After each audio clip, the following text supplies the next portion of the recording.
360,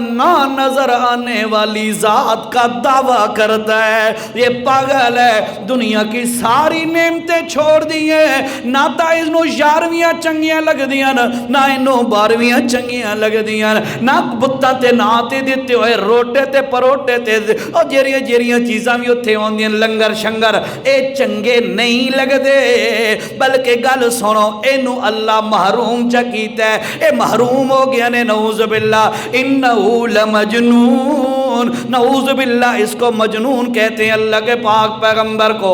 اللہ پاک نے فرمایا مشرکوں کا پہلا طریقہ کیا تھا کہ مشرک مسلمانوں کا مذاق اڑا اڑا کر پریشان کرتے۔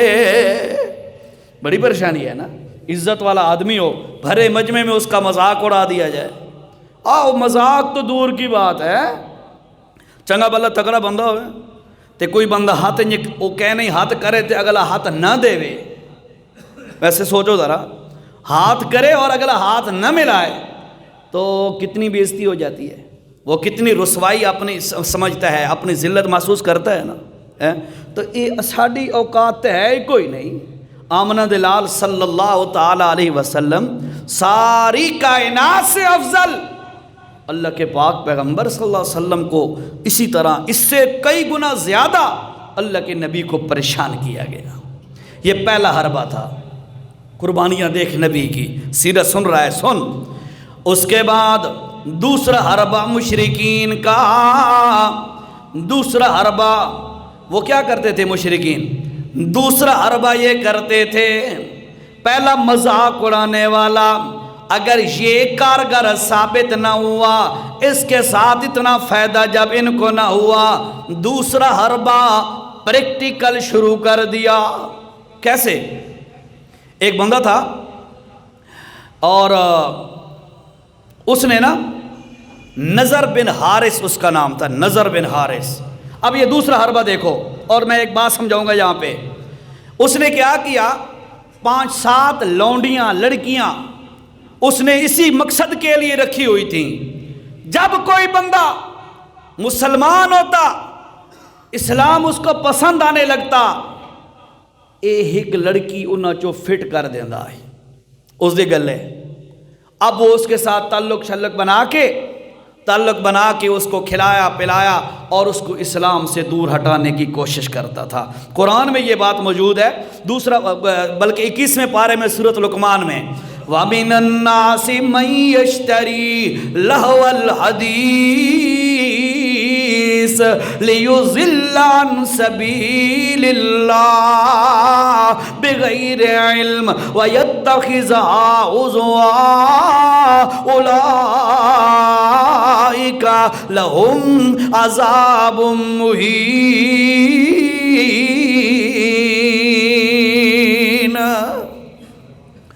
نظر بن حارث اس نے لونڈیاں رکھی ہوئی ہیں صرف اسی مقصد کے لیے کہ مسلمانوں کو گمراہ کیا جائے۔ اللہ نے کیسا جواب دیا؟ سورۃ لقمان آیت نمبر 4-5 ہوگی، دیکھ لینا۔ وَمِنَ النَّاسِ، لوگوں میں سے کئی بندے ایسے بھی ہیں، مَن یشتری لہو الحدیث، جو بندے ایسے بھی ہیں، کچھ بندے جو لہو الحدیث، غلط چیزوں کو، غلط برائی کے اسباب اور برائی کے آلات ان کو خریدتے ہیں، اور لونڈیاں خریدی ان کو خریدتے ہیں، کیوں؟ لیُضِلَّ عَن سَبِیلِ اللَّهِ، اللہ کے راستے سے، تاکہ لوگوں کو روک دے۔ پھر اللہ نے اس آیت کے آخر پہ فرمایا اولئک لہم عذاب مہین، یہی وہ بندے ہیں جن کے لیے ذلیل کر دینے والا عذاب ہے۔ اللہ کا واسطہ ہے، مسئلہ سمجھ کے جاؤ ذرا توجہ سے، سیرت کے ساتھ ساتھ ہماری بھی تربیت ہوتی رہے۔ لہو الحدیث سے کیا مراد ہے؟ اس گھدیان لونڈیاں، توجہ کر، یہ سورت کا نام سورت لقمان ہے، آیت نمبر آپ کو بتا دوں تاکہ آپ گھروں میں جا کے ترجمہ دیکھنا۔ نضر بن حارث نے لی تھی لونڈیاں، کیوں؟ اس لیے کہ ان کی وجہ سے مسلمانوں کو گمراہ کرے۔ اور آج علماء نے یہ بات لکھی ہے کہ یہ جو حوالہ دیکھ لیں جی، آیت نمبر 6، سورت کا نام سورت لقمان، 21واں پارہ ہے، آیت نمبر 6، جا کے گھروں میں دیکھنا۔ مشائخ اور مفسرین نے یہ بات لکھی ہے کہ آج یہ جو گانے کی cassette, C D, memory card full کروانا، موبائل پہ یا کمپیوٹر پہ ڈاؤن لوڈ کرنا، فرمایا یہ بھی لہو الحدیث ہے، لہو الحدیث ہے۔ اور یہ بات بھی ذہنوں میں بیٹھا لو مسلمانوں، اس وقت کے مشرک نضر بن حارث نے لڑکیاں مسلمانوں کو بہکانے کے لیے، گمراہ کرنے کے لیے لڑکیوں کا استعمال کیا تھا۔ آج بھی کفر تیرے میرے جیب میں اس کے ذریعے سے غیر محرم لڑکیوں کی ویڈیوز، تصویریں، غیر محرموں کے رابطے اس کے ذریعے سے پہنچوا کر امت مسلمہ کو گمراہ کرنا چاہتا ہے کفر۔ یاد رکھو، بذات خود تو ایک موبائل ڈیوائس ہے، اس سے اچھے کام بھی ہو سکتے ہیں، اچھے کام بھی۔ الحمدللہ 30 تفسیریں اس میں موجود ہیں، 30 تفسیریں، ٹھیک ہے۔ حدیث کی 17 کتابیں موجود ہیں، بخاری، مسلم، ترمذی، ابن ماجہ، نسائی، ابو داؤد، موطا مالک وغیرہ وغیرہ، ساری بہت ساری کتابیں۔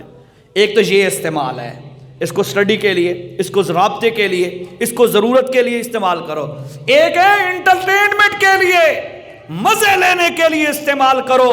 یاد رکھو، جو بندہ اس گناہ والے کام کے لیے موبائل کو لیتا ہے، استعمال کرتا ہے، قرآن مجید کے تحت اولئک لہم عذاب مہین، یہ بندہ بھی ذلیل کرنے والے عذاب کے اندر پھینک دیا جائے گا۔ گھروں کے اندر بچوں بچیوں کو LED ٹی وی لگا کے دینا، کیبل کنیکشن، ڈش ریسیور لگوا کے دینا، یہ بھی اسی کے تحت ہے۔ کڑوی باتیں تو نہیں ہو رہی؟ اگر یہاں سے یہ بات نہیں ہوگی تو بات کہیں اور جا تو ہو سی، کوئی اور ایسا پوائنٹ ہے جہاں سے سیدھی بات آپ کو کہہ دی جائے؟ بازار میں ہوگی یہ بات، کمپیوٹر کی دکان سے، موبائلوں کی شاپ سے یہ ہوگی بات ہے؟ کیبل پرووائڈر جو کیبل کنیکشن دینے والے ہیں وہ یہ بات کریں گے؟ یہ منبر رسول کا حق ہے کہ موقع کی مناسبت سے حق بات برملا کہہ دینی چاہیے۔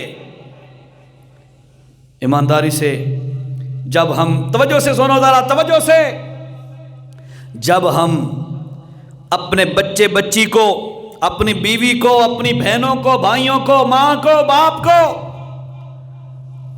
ٹیلی ویژن، LED، LCD اور پھر کیبل کنیکشن لگوا کے دیتے ہیں، کبھی سوچا آپ نے کہ میں یہ کیوں لگوا کے دے رہا ہوں؟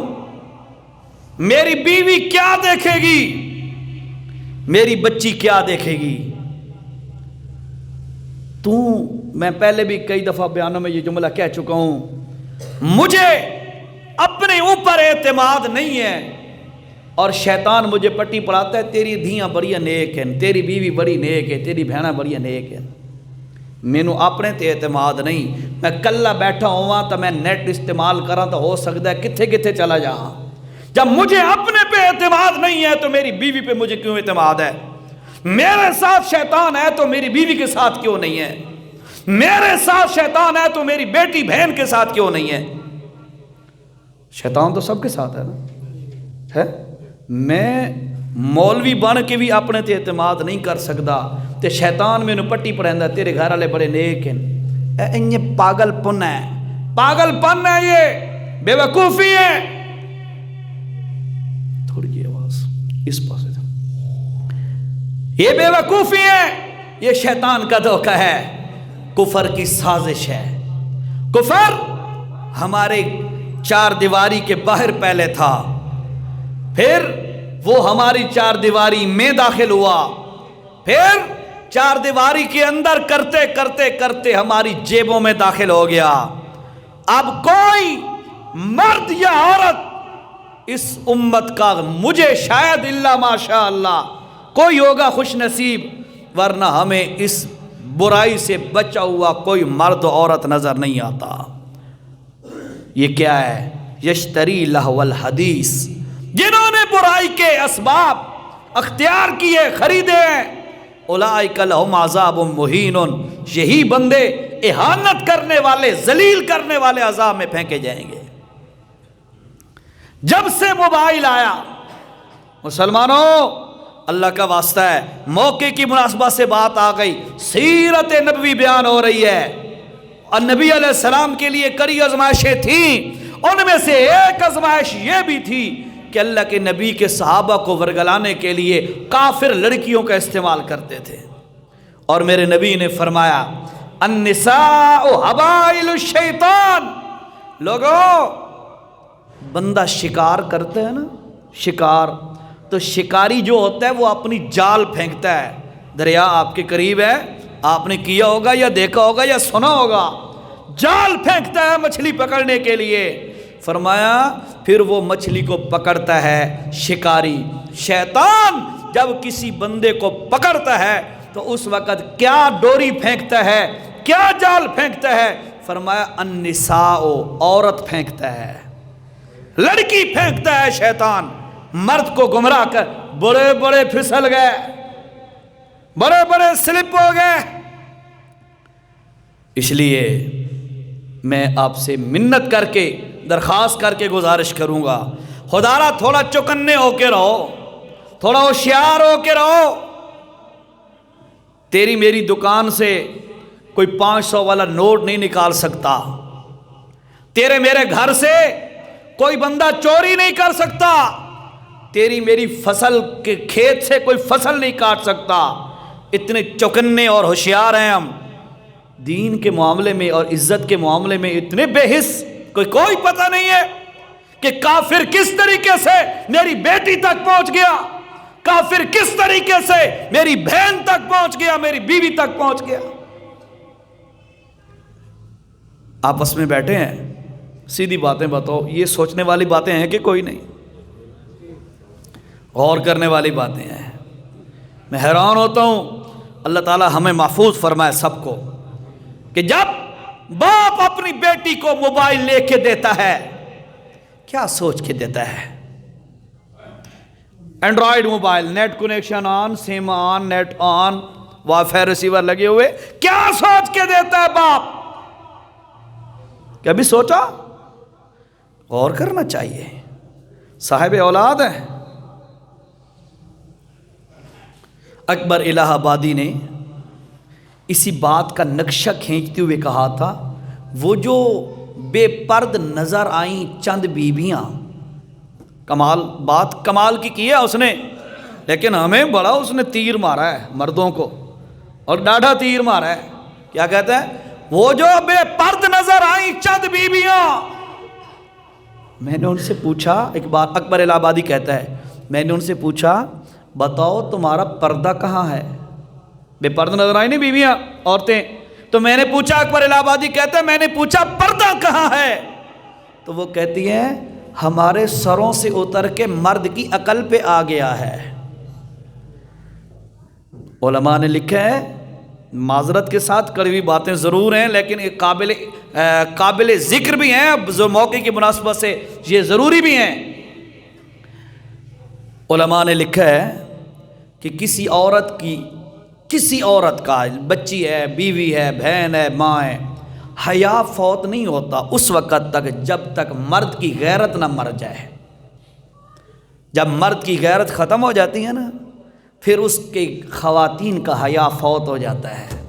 اس کا مطلب یہ ہوا بڑے مجرم مرد ہوئے، مجھے پتہ نہ ہو میری بیوی لباس کیسا پہنتی ہے، یا میں نے کبھی دیکھ کے بھی آنکھیں، کبوتر بلی کو دیکھ کے آنکھیں بند کر لے، میں نے یہی روش اختیار کی ہو، تو میری بیوی وہ بعد میں بے حیا ہے، پہلے میں بے غیرت ہوا ہوں۔ میری بیٹی، آپ کی بیٹیاں، ہمارے معاشرے کی بیٹیاں بازار میں جاتی ہیں، کیوں جاتی ہیں؟ کیا مجبوری ہے؟ کیا عذر ہے؟ اللہ نے مجھے ٹانگیں نہیں دی، اللہ نے مجھے وقت نہیں دیا، ہر چیز کے لیے وقت ہے. جیب سے ہر وقت موبائل نکال کے فیس بک چلا سکتا ہوں, واٹس ایپ گروپ میں چیٹنگ کر سکتا ہوں, گیمیں کر سکتا ہوں, دوستوں کے ساتھ گپ شپ ہو سکتی ہے. میں اپنی بیٹیوں کے لیے, بہنوں کے لیے, ماؤں کے لیے یا اپنی بیوی کے لیے بازار سے سودا خرید کے نہیں لا کے دے سکتا. اگر جی مرد کو ٹائم کوئی نہیں, یہ عجیب منطق ہے. خدا را ہے میں یہ نہیں کہتا آپ گھروں میں جا کے ڈنڈا اٹھا لیں, مارنا شروع کر دیں. میں یہ کہتا ہوں ذرا سوچا کرو. پھر ایک اور بات بھی کہوں, کہہ دوں, اجازت ہے؟ میری بیوی اللہ محفوظ رکھے, آج تک نہیں ہوا ایسا. میں اپنی مثال اس لیے دے رہا ہوں تاکہ کوئی یہ نہ سمجھے مجھے کہہ رہا ہے, میں جرنلی بات کر رہا ہوں, نام اپنا لے رہا ہوں.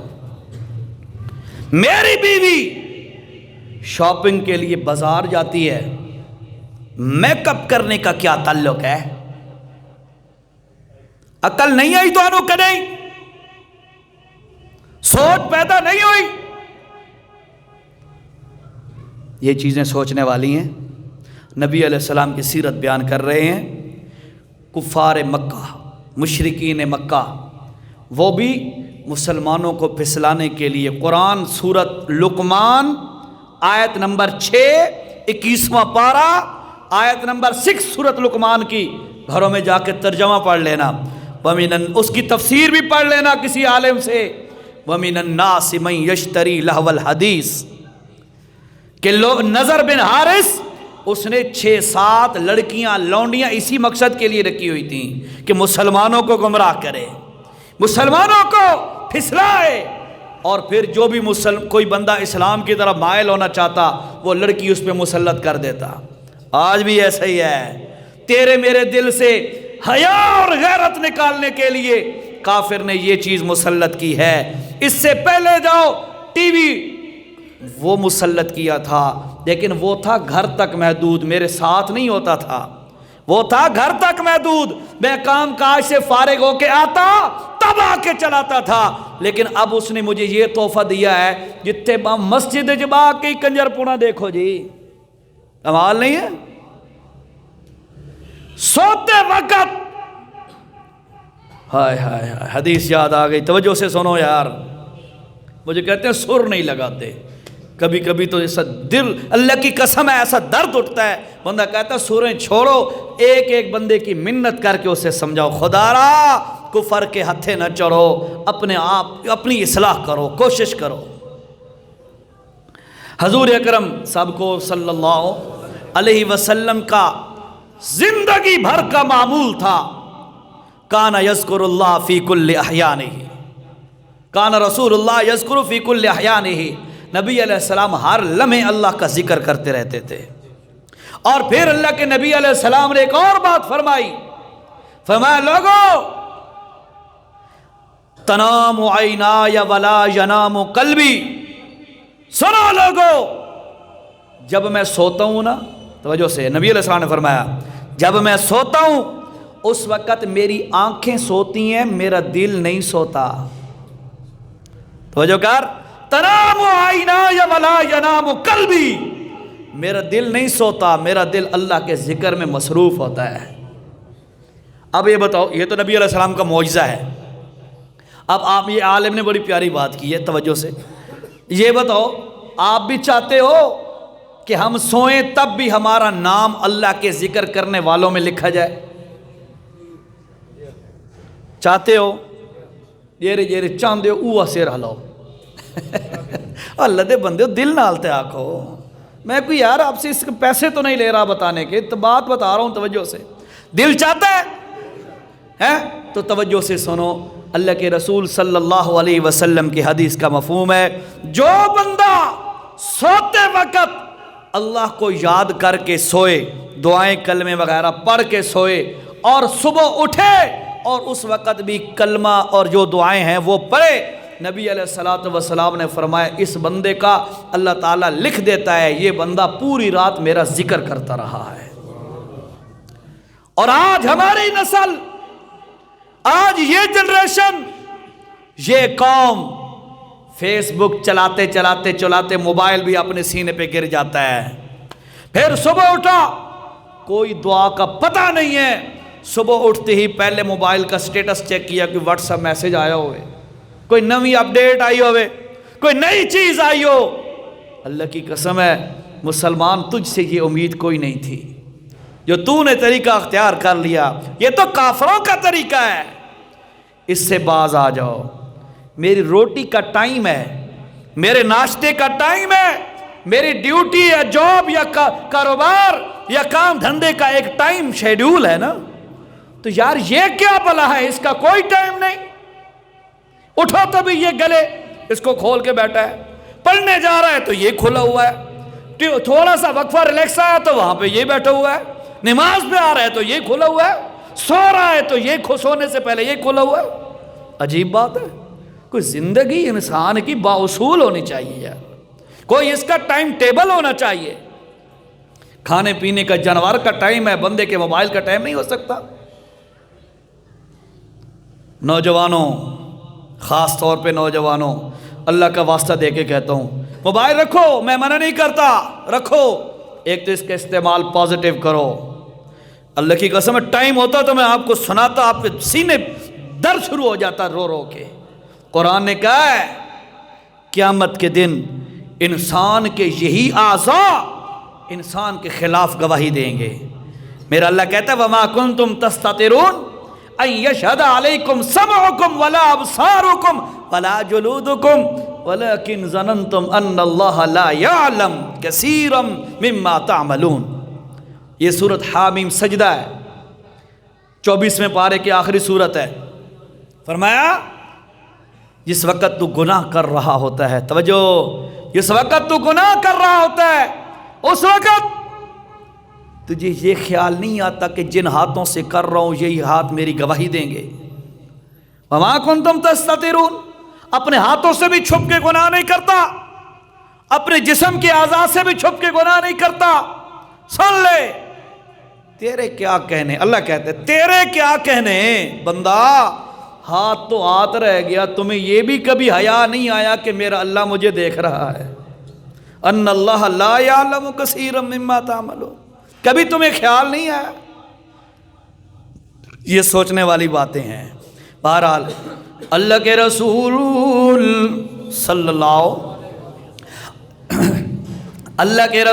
صلی اللہ علیہ وسلم اور صحابہ کرام کو پریشان کرنے کا پہلا طریقہ ان پر آوازیں کسنا، ان کو پریشان کرنا۔ دوسرا طریقہ مشرکین کا لڑکیوں کا، لونڈیوں کا استعمال کرنا۔ آج بھی یہی صورتحال ہے۔ اللہ پاک ہمیں بھی بچا لے اس گناہ والی نحوست سے، اس برائی سے۔ آگے چلیے نا میرے بھائیو، تیسرا حربہ مشرکین کا وہ کون سا تھا؟ تیسرا حربہ یہ ہے کہ وہ اللہ کے پاک پیغمبر صلی اللہ علیہ وسلم کے پاس آ گئے مشورہ کرنے کے لیے۔ یا رسول اللہ، کون سے بندے تھے؟ اسود بن عبد المطلب، اسود بن مطلب بن اسد بن عبد العزا، ولید بن مغیرہ، امیہ بن خلف، عاص بن وائل وغیرہ وغیرہ، یہ اللہ کے پاک پیغمبر کے پاس آ گئے تیسرا ہتھ کنڈا استعمال کرنے کے لیے کہ یار اگر اس طریقے سے کام حل نہیں ہو رہا، چلو یہ ایک تیسرا کام کر لیتے ہیں۔ کون سا؟ کہ جناب کچھ آپ ہماری مان لیں، توجہ کرو ذرا، کچھ آپ ہماری مان لیں، کچھ ہم آپ کی مان لیتے ہیں۔ کیا مطلب؟ کبھی کبھی آپ ہمارے بتوں کی سلامی دے دیا کریں اور ہم آپ کے رب کی عبادت کر لیا کریں گے۔ اللہ پاک کی غیرت کو جوش آیا، اللہ پاک نے فرمایا سونیا تو اجے جواب نہ دے وے، تو نے ابھی بولنا نہیں ہے، میں عرشوں سے فیصلے کر کے بتا رہا ہوں، اور جو فیصلہ ہوگا وہ بھی تیری زبان سے کرواؤں گا۔ کون سا فیصلہ؟ فرمایا میرے پیغمبر ان لوگوں کو اعلان کر کے سنا دے، کل کل، اور یاد رکھو پہلے بھی بتایا آپ کو، قرآن میں جب بھی اللہ پاک کوئی ضروری بات کہنا چاہتے ہیں، ویری ویری ویری امپورٹنٹ بات کہنا چاہتے ہیں، تو اللہ پاک کل کے لفظ سے شروع کرتے ہیں۔ ادھر مشرکین آئے کہ جناب کچھ لے دے والے اصول پہ عمل کرتے ہیں، کچھ آپ ہماری مانیں، کچھ ہم آپ کی مانتے ہیں۔ اللہ نے فرمایا کل کل کل، کیا کہوں؟ اللہ پاک فرماتے ہیں یا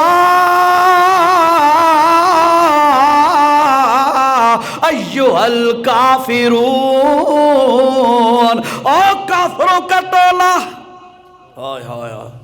او کافروں، تم میرے پاس یہ امید لے کے آئے ہو کہ جناب کچھ تھوڑا کوآپریٹ کر لیں، کوآپریشن ہونی چاہیے جی، تھوڑا بہت تعاون ہونا چاہیے، آپ ہماری مانیں ہم آپ کی مان لیں۔ بعض روایات میں آتا ہے 1 سال آپ ہمارے بتوں کی پوجا کر لیں، باقی اگلے سال ہم آپ کے خدا کی پوجا کر لیں گے۔ یہ صلاح، یہ مشورہ لے کے اللہ کے پاک پیغمبر کے پاس آئے۔ اللہ نے کیا فرمایا؟ یا ایھا الکافرون، کافروں سن لو، لا اعبد ما تعبدون ولا انتم عابدون ما اعبد ولا انا عابد ما عبدتم ولا انتم عابدون ما اعبد لکم دینکم ولی دین۔ یہ سورت پڑھتے رہتے ہو نا، ایک گل سمجھنی ہے تے میں ایک گل بات اس تو بعد سمجھاونی ہے، ترجمہ پہلے سن لو۔ او کافروں کا ٹولہ، لا اعبد ما تعبدون، جن جن کی تم عبادت کرتے ہو ان کی پوجا میں کر سکتا نہیں، انہاں دی پوجا میں نہیں کر سکتا۔ لا اعبد ما تعبدون ولا انتم عابدون ما اعبد، اور جس کی پوجا میں کرتا ہوں تم بھی اس کی کبھی پوجا کرنے والے نہیں ہو۔ تو سوات بھی رل کے سلے والے ہو، اڈے بھی ٹھوک کرتے، اڈے بھی سجدہ، اڈے بھی دیونی نے آستے، اڈے بھی دیونی ہے۔ تو سا رلے ملے ہوئے ہو، تو سا خالص ہو کے جیسے میں اپنے رب کی عبادت کرتا ہوں تم اس طرح عبادت کرنے والے نہیں ہو۔ لا انتم عابدون ما اعبد ولا انا عابد ما عبدتم۔ اور لوگوں سن لو دوبارہ بات سن لو، جس کی میں پوجا، جس کی تم پوجا کرتے ہو اس کی میں پوجا کرنے کے لیے ہرگز تیار، ولا انتم عابدون ما اعبد۔ دوبارہ سن لو مشرکو، جس کی میں پوجا کرتا ہوں تم اس کی خالص پوجا نہیں کر سکتے، عبادت نہیں کر سکتے۔ گل مکائیے، اللہ فرماتے گھر مکا دے، فیصلہ سنا دے، لکم دینکم، لکم دینکم، تواڈے واسطے تواڈا دین، ولی دین، تے میں محمد واسطے میرا دین ہے۔ رل مل کے کام نہیں چل سکتا۔ جو اساں مشرکاں دے جنازے پڑھا، کل سارے جنازے چی وہ آسان نہیں، لکم دینکم، تواڈے واسطے تواڈا دین، ولی دین، موحدہ واسطے موحدہ دا دین ہے۔ اے مشرک دا جنازہ پڑھ سکدے نہیں، تے مشرک میرے جنازے چ آ جاوے تا مینوں فائدہ ہونا نہیں۔ انجھے آ رہے نا مزیدی گل ہے، یہ پتہ ہوندہ ہے بھائی مشرک دا عمل قبول کوئی نہیں، تے وقت بندہ گیا کیوں کھلوتا ہوندہ انہوں دے جنازے تے بھئی کل او آسن تے سارا جنازہ ہی پڑھ سن، اور بھائی او دا جنازہ قبول ہی کوئی نہیں، او آمن یا نہ آمن گل تو برابر نہیں ہو گئی۔ تینوں فائدہ تے تا ہویا کہ او دے آمن نال تو بخشی ویسی، تیری میت بخشی ویسی، او دے آمن نال برکت پو ویسی۔ میرے خیال ہے او دے آمن نال برکت نہیں، الٹا لعنت آونی ہے۔ اے تا وکھرا مصیبت تے اوتھے ونج کے تو انہاں دے نال رل کھلوتا ہے۔ اللہ دا حیا نہیں آندی، تینوں شرم نہیں آندا، ਉਹ ਤੈਨੂੰ ਕਾਫਿਰ ਤੇ ਮੁਸ਼ਰਿਕ ਸਮਝਦਾ, ਤੂੰ ਉਹਨੂੰ ਕਾਫਿਰ ਮੁਸ਼ਰਿਕ ਸਮਝਦਾ।